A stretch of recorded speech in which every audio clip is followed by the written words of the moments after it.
Well, if you're expecting a refund, you probably already filed your taxes by now. But if you have not, you've got just 2 weeks to get your federal paperwork completed. We got some last-minute tips for you live here on Virginia This Morning. Local CPA Phil Umansky here with us today with some of what you need to know. Good morning, Phil. Good morning, Cheryl. Time is ticking. Time is ticking. What, a couple weeks away? Yeah, well, as we mentioned, people who were expecting a refund have probably already filed by now and probably already gotten their refund by now. Absolutely. I filed, I guess, probably about a month and a half ago and got my refund electronically deposited right into my checking account in about 2 weeks. So it was nice and clean and easy. I like that. That's a good thing that the government has kind of stepped in and said, we'd like to get your money to you as quickly as possible. Does filing electronically get you your refund faster? Well, you know, this was the first year that I filed electronically. I did get it in 2 weeks. I know that when I filed by mail several years ago, it was like 6 weeks. Sitting there twiddling your thumbs waiting for the money to come in. So automation really helps. Well, let's talk about the folks who have not filed their taxes yet. The biggest misconception, I think, is that when tax day comes and you're not ready to file, you file an extension, but if you owe money, you still have to pay the money on April 15th. Yes, you do have to pay the money on April 15th. You have to make a good faith estimate. And then, of course, April 15th is the deadline to get the tax return in. So, but we don't normally recommend people filing extensions just to procrastinate. If you can go to a tax preparer, a CPA, a tax preparation service, go ahead and do it. There's no need to delay. In most cases, the one thing that you may delay about is trying to get your money together to pay your taxes, but they do take credit cards. Yeah, that's a good point. The IRS does take credit cards. They do take credit cards. Now, my understanding is that you've got to also pay the swipe fee because they're not going to get that discount like most stores and vendors do. Ah, so it will cost you a little bit more. Yes, it will cost a little bit more. To pay that way.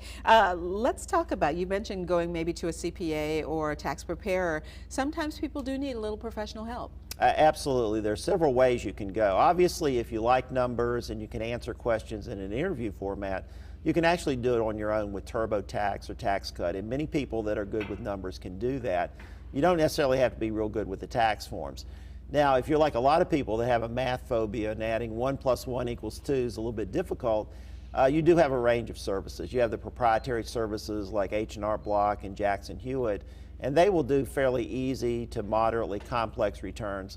But if you really want to have a good relationship going forward in terms of tax planning and tax compliance, a CPA is an excellent choice to go and get your taxes done, particularly if you got a fairly complex return where you own your own business, maybe have some complicated deductions and credits. A CPA would be a good choice. And now is probably the time to start planning for next year's taxes, in that you should start a file maybe and save every receipt or whatever you need to do next year's taxes. Absolutely. Documentation is the key. For example, with charitable contributions, you know, you got to get a letter from the organization that you contributed to. I do want to mention one thing about next year's taxes. Everybody's been hearing about Obamacare. Big thing for this year, filing for taxes next year, are the Obamacare health credits that you can get. So that's going to add some complexity to next year's return. Oh, so folks who get the independent health care can get a credit for that? Yes, it's for low to middle income individuals that go on the exchanges. They can get tax credits, so that will help fund, obviously, expensive insurance. So we'll see how that works. Every little bit helps.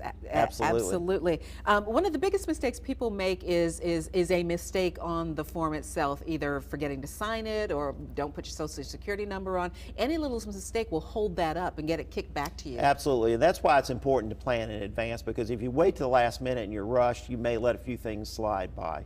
So now we've got 2 weeks. I would suggest go and get your taxes done now. And the thing is, too, that gives you a little time to review it, kind of do it, put it aside, go back and look at it again with fresh eyes. Absolutely, and reviewing your tax return, I think, is very important. Review it at a high level to make sure it looks reasonable. And just as an example, my wife and I could not actually itemize our deductions this year because we're paying off our home mortgage. So we had to take the standard deduction, so we wanted to make sure that that was on the form.